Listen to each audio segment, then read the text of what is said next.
Today we're talking about the 5 things that happen once an INFJ finally stops playing nice. As INFJs, we feel like we're doing the bare minimum very often. We're being nice, we're being kind, we're being forthcoming, but that's just the way it's supposed to be. Everything else would be rude, would be inconsiderate, would be selfish. But the truth is, there is no barometer for what is right and wrong.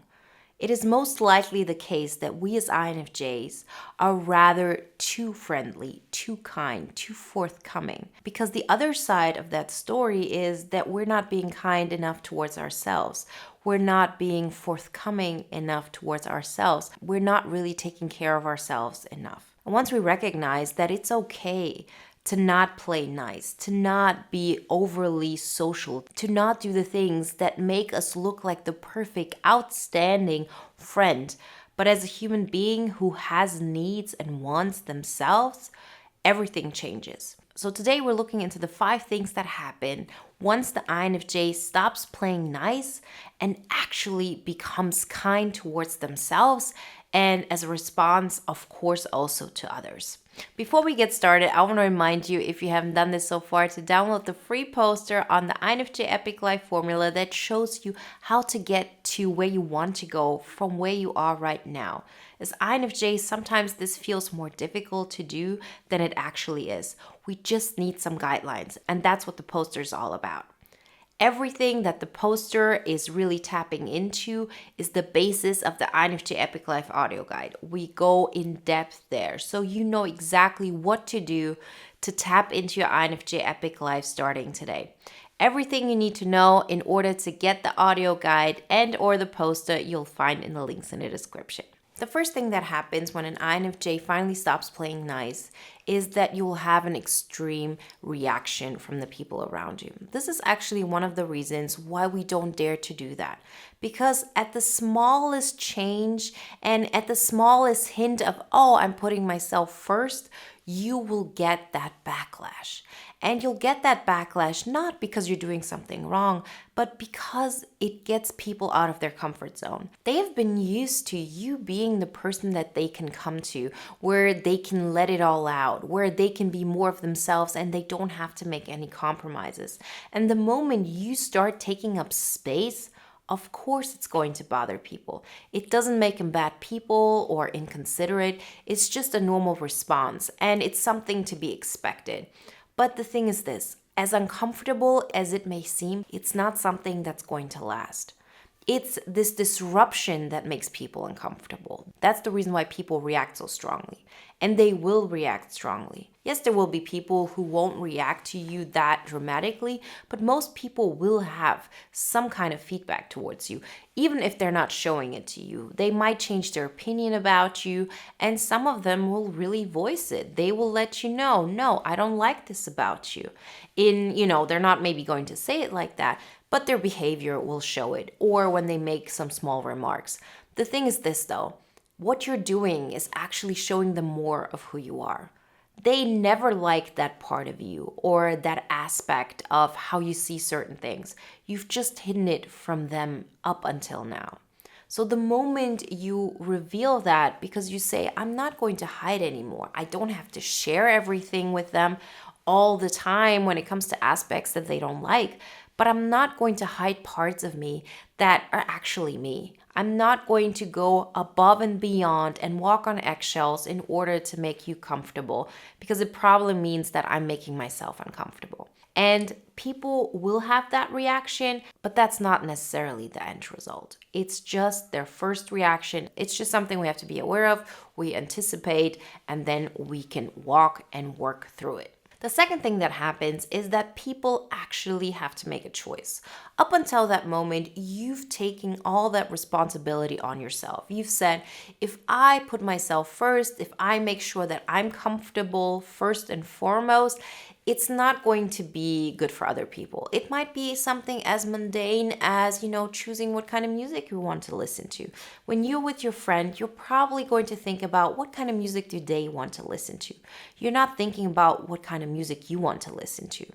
And think about it. It's okay to do that from a perspective of being a good host, but you're also part of, that party. You're also part of that entire atmosphere, and it should start with you feeling good. And so the moment you actually start thinking about you first, and then maybe really look left and right of, does that make other people comfortable? Do I need to adapt something? It's a completely different approach than, the things you did before. But think about it. How many people do you have in your life that you really cherish, that you really like, who, if you go to their house, they would put on music that they like?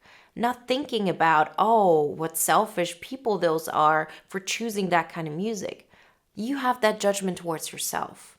You don't have it so much towards other people. So some people might have some kind of judgment towards you, particularly in that transition phase, but in the end, you're not doing anything wrong. It just feels wrong to us to really make those choices in favor of ourselves. But once we start doing that, after the people around us have had those reactions, it's not up to you anymore. You actually leave that choice to them. Are they going to compromise? Are they going to be okay with that new version of you? Or are they going to distance themselves? Both is totally fine. That's their prerogative. But they will make a decision because they don't want to be in that limbo anymore. See, their first reaction is really in hope of you changing back to the person you used to be. But you're not going to do that anymore.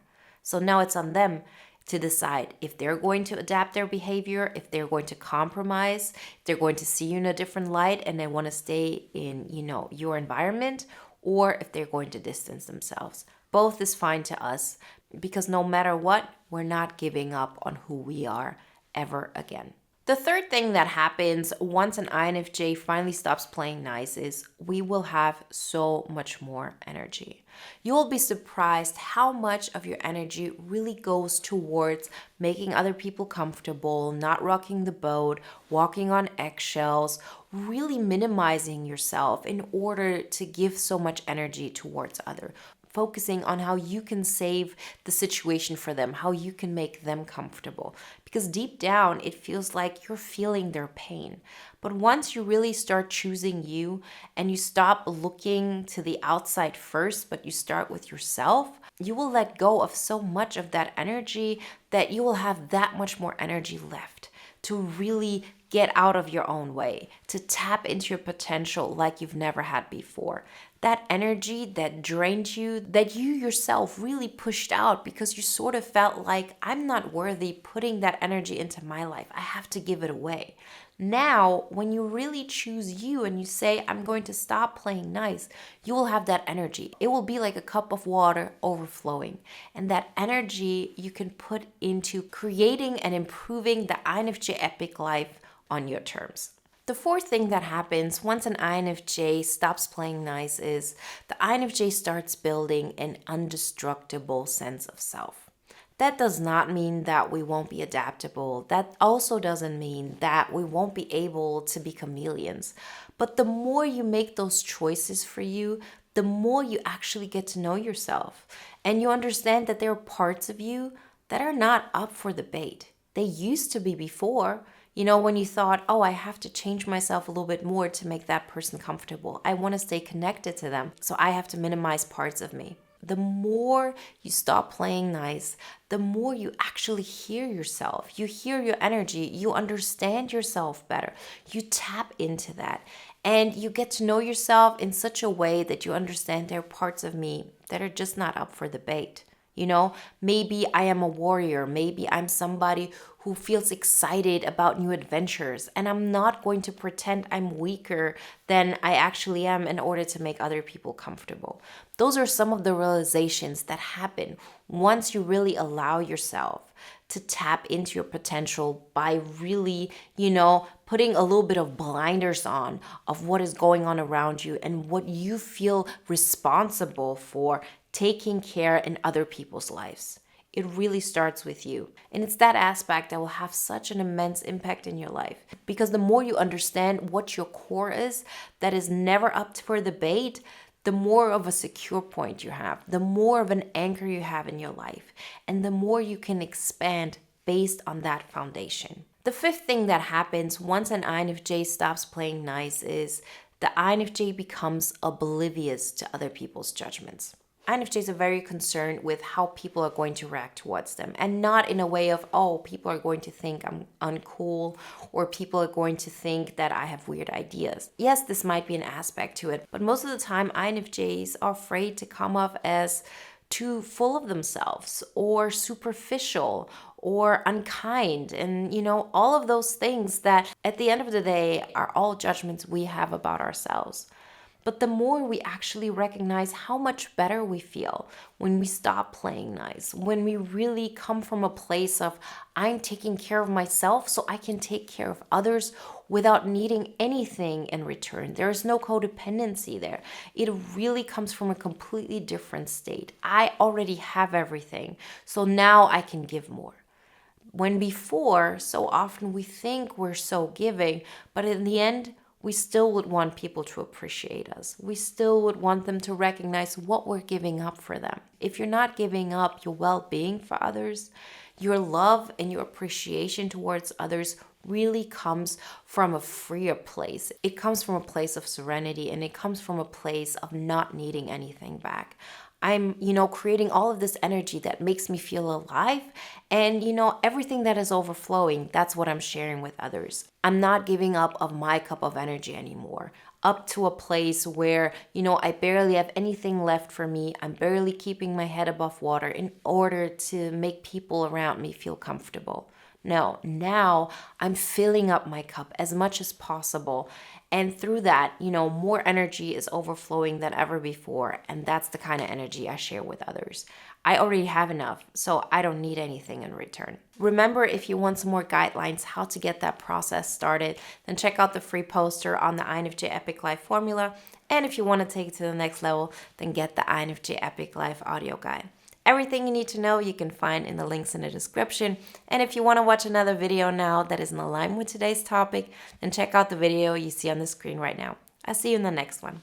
Bye, guys.